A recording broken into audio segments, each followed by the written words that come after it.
Hey everyone, welcome to Say It. Hey everyone, welcome to Say It. Hey everyone, welcome to Say It. Hey everyone, welcome to Say It. Welcome back to Say It Real, the podcast where real conversations help you build real fluency. I'm so glad you're here with us today. Whether you're on a walk, on the bus, making coffee, or just relaxing at home. And wherever you are right now, thank you for choosing to spend this time practicing English. That decision, that small choice to press play, already says something about you. You're someone who keeps going. That's such a good way to look at it. And today's topic is one that I think is going to feel very personal for a lot of listeners. We're talking about shyness, specifically feeling too shy to speak English. Yes, and if you heard that title and immediately thought, oh, that's me, then you are in exactly the right place. Because this is something so many English learners experience. You are not alone in this. Not even close to alone. Millions of learners around the world understand English well. They can read it, they can follow conversations, they can watch TV shows in English. But the moment they need to actually speak, something freezes. That feeling is so real. Your heart beats faster, your mind goes blank. And suddenly, even simple sentences feel impossible to find. And then the thoughts start.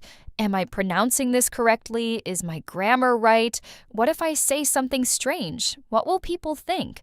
It becomes this whole internal performance review happening in real time while you're trying to have a normal conversation, which is exhausting. Really is. And the thing I want to say right at the start, before anything else, is this. Feeling shy when speaking English does not mean you're bad at English. It does not mean you will never be fluent. It just means you're human and you're learning. Confidence is not something you either have or you don't. It's not a personality trait you're born with. It is something you build slowly, consistently, with practice and patience. And that's exactly what today's episode is about.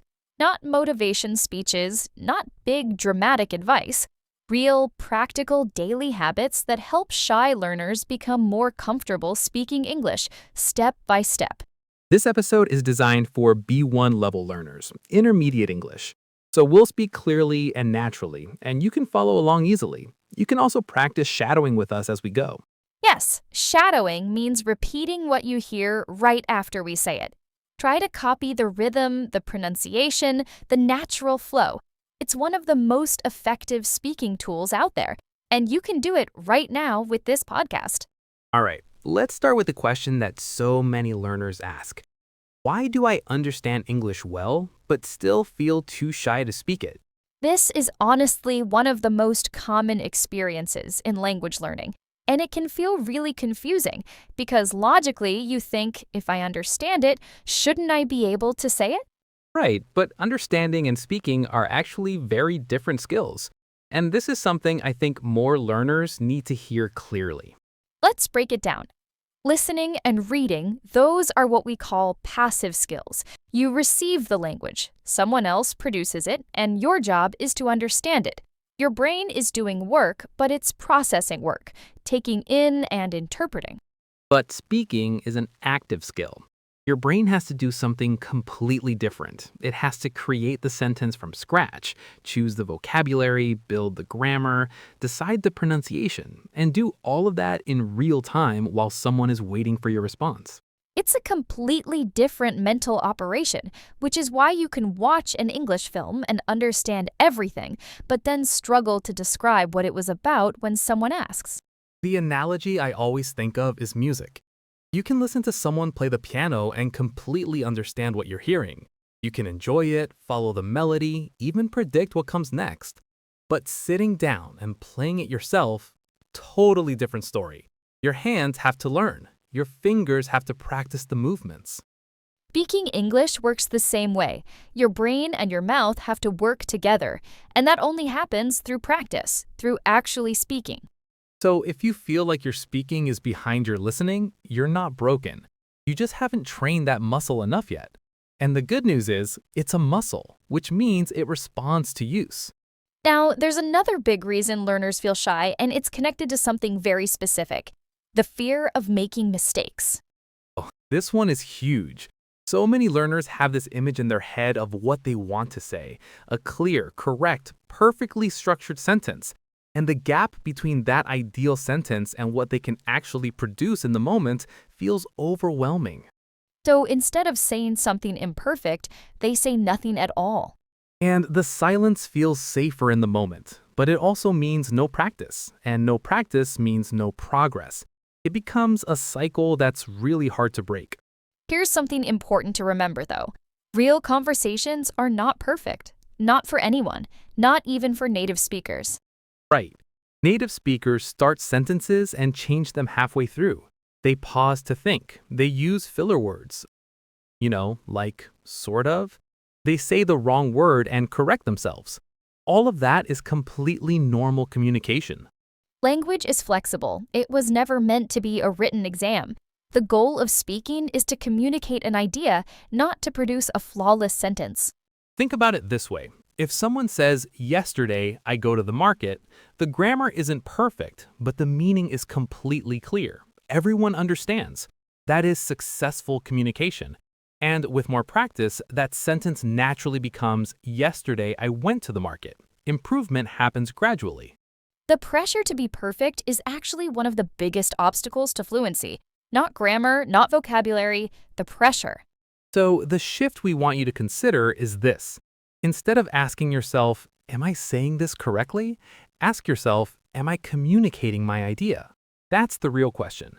And a third reason many learners feel shy is simply lack of speaking practice. And this one is really common, especially for independent learners.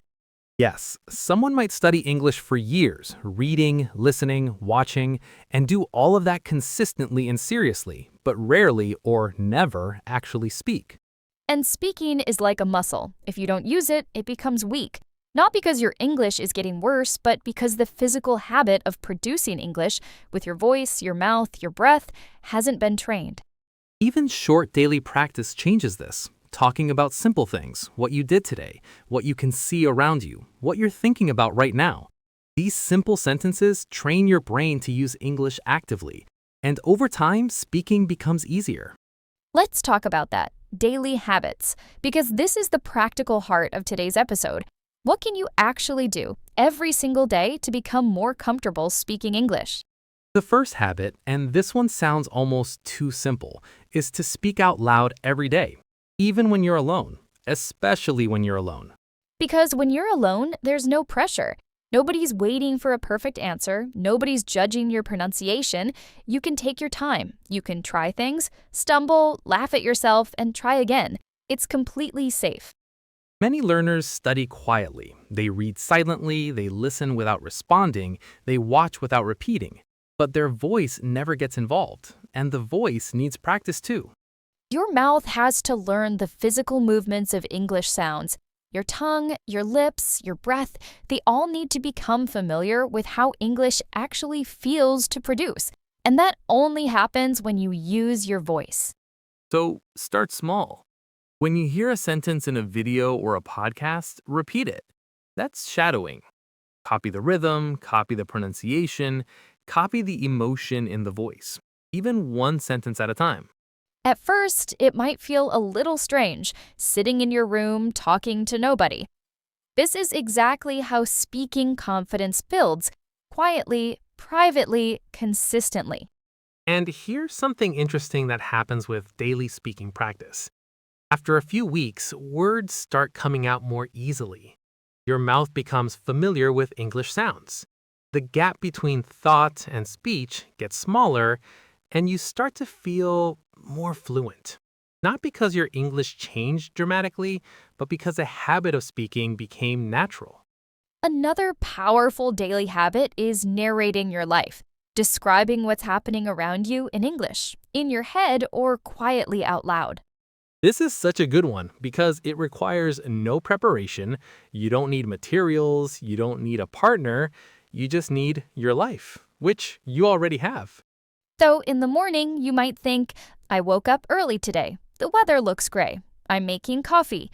I didn't sleep very well last night. Simple, no performance, just English connected to real experience. And you can go deeper too, not just what you're doing, but what you're thinking and feeling. I feel a little tired today. I have a lot to do, but I'm not sure where to start. I'm looking forward to lunch. That kind of inner commentary is incredibly powerful because you're processing real thoughts and emotions in English. Which means English isn't just a subject you study, it becomes the language of your actual inner world. And that shift, that's when fluency really starts to grow. Another habit that's really useful is asking yourself questions and answering them in English. What am I doing today? What did I learn yesterday? What am I looking forward to this week? Then you answer in English, out loud or in your head. It might feel a little funny at first, having a conversation with yourself. But it's actually incredible practice because it trains your brain to form answers quickly. And that's a crucial skill in real conversations, where someone asks you something and your brain needs to respond without too much delay. The more you practice that response process alone, the more natural it feels with other people. Let's talk about thinking in English, because this connects to everything we've been discussing, and it's one of the most transformative habits a learner can build. Many learners have a habit of thinking in their native language first and then translating into English. And that works, but it's slow. And then fast conversations, it can leave you feeling like you're always one step behind. Right, the conversation moves forward and you're still translating your last thought. It's like trying to run while carrying extra weight. You can do it, but it takes so much more effort. When you start thinking directly in English, even just simple thoughts, something changes. The translation step disappears. Your responses become faster. Your sentences feel more natural because you're not converting, you're just thinking. And this doesn't mean you need to think in long, complex sentences. Simple is better, especially at the beginning. I'm tired. I want tea. The street is noisy today. That tree is beautiful. These tiny thoughts are powerful practice because your brain is building a new default. English as the language of experience, not just the language of study. A technique that helps with this is describing what you see around you.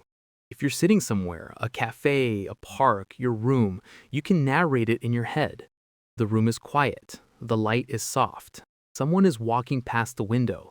There's a cup on the table next to me. Short, simple, present. Your brain is practicing English automatically. And over time, these micro moments of English thinking stack up. Your brain starts to reach for English naturally, without effort, without translation. That's the feeling you're building toward. And now let's talk about something that I think gets to the heart of shyness for many learners. The belief that you have to feel confident before you can speak. This is such a common mindset, and it makes complete sense logically. I want to feel ready before I try. I want to be prepared. I don't want to embarrass myself. But the truth that changes everything for most learners, confidence doesn't come before speaking. It comes because of speaking. Say that again. Confidence comes because of speaking. Action creates the feeling, not the other way around. You don't wait to feel ready and then speak. You speak and then you start to feel ready. Let me share a story that illustrates this perfectly. Imagine a learner. Let's call her Maya. Maya has studied English for years. She understands a lot. She can read articles, follow conversations, watch films, but she almost never speaks. She's been waiting until her English is good enough, until she feels confident, until the right moment arrives. But the months go by and the fear stays exactly the same because nothing is feeding the confidence. There's no experience of actually trying. Then one day, Maya decides to take one small step. She asks someone a simple question in English, something like, "Excuse me, could you tell me where the nearest pharmacy is?" Her heart is beating fast. She feels nervous. But the person answers her kindly. The exchange is short and simple, and nothing bad happens. And Maya realizes, oh, it wasn't as scary as I imagined. The fear in my head was bigger than the actual experience. That realization is everything, because now she has evidence, real personal evidence, that she can do it. And the next time she speaks, she's a little less nervous, and the time after that, a little less again. This is how real confidence builds, through small, repeated experiences that prove to your brain that speaking is safe. Though, if you're waiting for confidence to arrive before you start speaking, it won't. You have to go first. Speak first. Feel the nervousness. Do it anyway. And watch what happens. And the steps don't have to be big. In fact, smaller is better. Asking one question, saying one sentence, introducing yourself briefly. These small acts are not nothing. They are the building blocks of real confidence. I also want to talk about something that often gets overlooked: celebrating small progress. Yes, this is so important and so underrated. Learners are often very good at noticing their mistakes and very bad at noticing their improvements. But improvement is happening all the time. The first time you speak a full sentence in English, that's progress. The first time you understand something without translating, progress. The first time a conversation feels even slightly easier than it used to, progress. These moments deserve to be noticed, not with a big celebration necessarily, but with a quiet internal acknowledgement. I did that. That was real. I'm moving forward. Because language learning is long. It doesn't happen in a week or a month.